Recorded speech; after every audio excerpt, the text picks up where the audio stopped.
Atë ditë kur vdiq pejgamberi sallallahu alaihi wasallam, si thotë Enesi, adhlama minha kullu shay, u arsu në Medinë çdo sen. Sahabët ishin mësuar me pa çdo sen në dritën e prezencës së pejgamberit sallallahu alaihi wasallam. Kur vdiq ata e përjetun shumë rënd. Ajo është dita kur vdiq pejgamberi sallallahu alaihi wasallam. Pejgamberi sallallahu alaihi wasallam kur vdiq ndodhi një fitnë. Padyshim që fitneja dhe fatkeqësia më e madhe që ka pas mundësi të ndodh muslimanëve në mënyrë të veçantë sahabëve, ka qenë vdekja e pejgamberit sallallahu alaihi wasallam. Sepse ata janë mësuar gjatë periudhën 23 vjeçare me jetu gjithmonë në hijen e mësimeve, udhëzimeve, do të thotë këshillave, po edhe kanjëherë çortimeve dhe kështu me radhë të Muhamedit sallallahu alaihi wasallam. Pejgamberi sallallahu alaihi wasallam ishte në epicendrën e jetesës së sahabëve, të muslimanëve të asaj kohe, prej namazeve, prej ekspeditave dhe të tjerave. Çdo sene ndërlidhen me pejgamberin sallallahu alaihi wasallam. Saqë njerëzit në shtëpitë e tyre duke qëndruar, i kujtohej Muhamedi sallallahu alaihi wasallam njërat prej tona, dilte dhe shkonte te dera dhe e priste. Apo del pejgamberi sallallahu alaihi wasallam, vetë ia shoftyrën edhe të kthehej në shtëpi.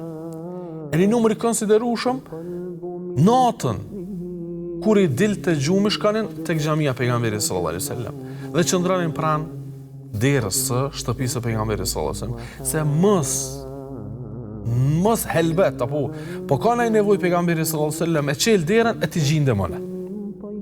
Që do të thotë sahabët e dënin pejgamberin sallallahu alaihi wasallam jashtë masave që na kena mundësi mi paraftyru, po them.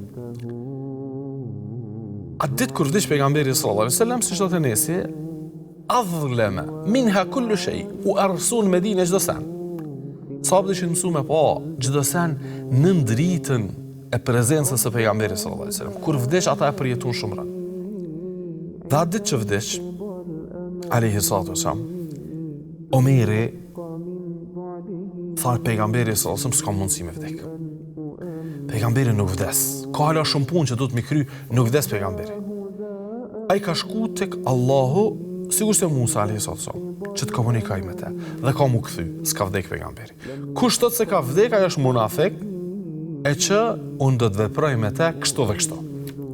Disa tjerë thonin, nuk ka mundësi me vdek pejgamberi sallallahu alaihi wasallam, se pejgamberi sallallahu alaihi wasallam është hala gjallë në mesin tonë, është pak pa qef, po ka mu rikthy. Dhe të tjerë nga sahabët që nuk e kishin qartë se çka është ndodhur. Edhe pse Allahu azza wa jall kishte zbrit ajete që të tregonin për vdekjen apo ofrimin e vdekjes së tij alaihi salatu wasallam. Por, siç thonë në një fjalë të urtë, dashuria e verbon dhe e shurdhon njerin. Ata aq shumë e dënin pejgamberin sallallahu alaihi wasallam dhe dëshirojnë jetesën me të, e harrojnë në realitetin se ai është bashar, njeri, ka me vdekje dhe ai. Dhe nuk e shenin me sytë në faktin që pejgamberi nuk po mundet namaz me dalë që sa ditë. As nuk po mundet me qëndru në këmbët e tij, nuk po mundet me ecë. Që ato janë ato treguesi që njeri është të shku drejt vdekjes dhe takimit me Allahun azza wa jall. Dhe këtu trazira duke ndodhur, dhe Omeri duke kërcënu, disa të tjerë duke nga munafikin, nga hipokritët e Medinës, duke shpif, dhe duke u mundu që me futë trazira në mesin e njerëzve, dhe duke pretendu se që ka mundësi me vdek një pejgamber dhe me lënë popullin e vetë, dhe kështu me radhë. Erdhe Ebu Bekri radhiyallahu anhu, dhe hyri tek dhoma ku ishte i shtrirë pejgamberi sallallahu alaihi wasallam. Dhe si transmeton Aisha, e zbuloi fytyrën e pejgamberit sallallahu alaihi wasallam dhe puthi në ball dhe i tha: "Tibta hayyan wa mayitan ya Rasulullah." Shumë i mirë ke qenë i gjallë, po dhe je shumë i mirë edhe i vdekur ja Rasulullah. Dhe puthi në ball dhe vetëm atë i rodhi një lat nga syri i tij. Dhe me njëherë doli në xhami dhe u drejtu në vendin ku pejgamberi sallallahu alaihi wasallam mban ligjëratat, do thotë në hutbën e pejgamberit sallallahu alaihi wasallam, në mimberin e tij. Dhe u ngjit dhe filloi fjalimin. Dhe fjalimi i tij ishte se përmbledhja e fjalimit. Muhamedi sallallahu alaihi wasallam ka qenë njëri me mision që Allahu e ka dërguar. dhe si përfundon misioni i tij, ai shkon tek Allahu dhe ai ka përzgjedhur që të shkojë tek Allahu. Wa ma Muhammedun illa rasul. E i lexoj ajetet e surës Al Imran. Muhamedi sallallahu alaihi wasallam nuk ka qenë asgjë tjetër përveç se i dërguar i Zotit. Nëse ai vdes apo vritet, a keni me ja kthy shpinën thes? A keni me braktis atë?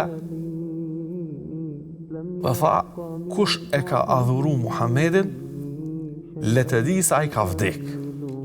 Kush e ka adhuru Allahun, Zotin e vërtet që e ka dërgu Muhammedin sallallahu alaihi wasallam, Allah është i gjallë, i përjetshëm. Dhe sahabët e kuptuan që vdiq pejgamberi sallallahu alaihi wasallam dhe tash barra dhe misioni për hapjes së fesë është mbi supet e tëra. Edhe Omeri thot më lëshun kont, edhe kuptova se Allahu na pas ka tregu që ka me vdek, po atë ajet sikur se e kam harru krejtësisht që ekziston në Kur'an. Kush e din rrethanat dhe trazirat që ndodhen në ditët e vdekjes së Muhamedit sallallahu alaihi wasallam. Kur vdiq ai dhe ditën që e pasoi atë ditë, e kupton se çfarë trazire, që pasojat ishin shumë të mëdha, që tash kena me përmendin inshallah disa prej tyre. Por fjalimi Abu Bekrit radhiyallahu anhu që thojnë, do thot populli ja u heki dyshimet e sahabëve sikur me dorë. Se pejgamberi alayhis salam është njeri ka me vdek. Ai që nuk vdes është Allahu azza wa jall. Ndërsa Allahu e ka dërgu pejgamberin veç me na mësuneve fen, e që nëse na e kemi kuptu dhe kemi marrë fen prej tij alayhis salam, masi që të vdes ai, a do të na merr shupe, a do të mu kthy mbrapa, a do të mu zbraps, apo do të minajt besnik asoj rrugë që e nisi pejgamberi sallallahu alaihi wasallam, e që Allahu na tregon se në atë rrugë atë e ndihmum me besimtar të sinqert, e ndihmum me njerëz të cilët i përmendi Allahu azza wa jall, ana wa man ittaba'ani, që kanë me thirr në rrugën të cilën ke thirr ti o Muhammed, po edhe ata që kanë me ardhur pas te kanë me thirr në të njëjtën rrugë. Abu Bekri dhe fjalimi i tij ka shkak i stabilitetit. Faktor i stabilitetit të tëra në këto kohë krizash.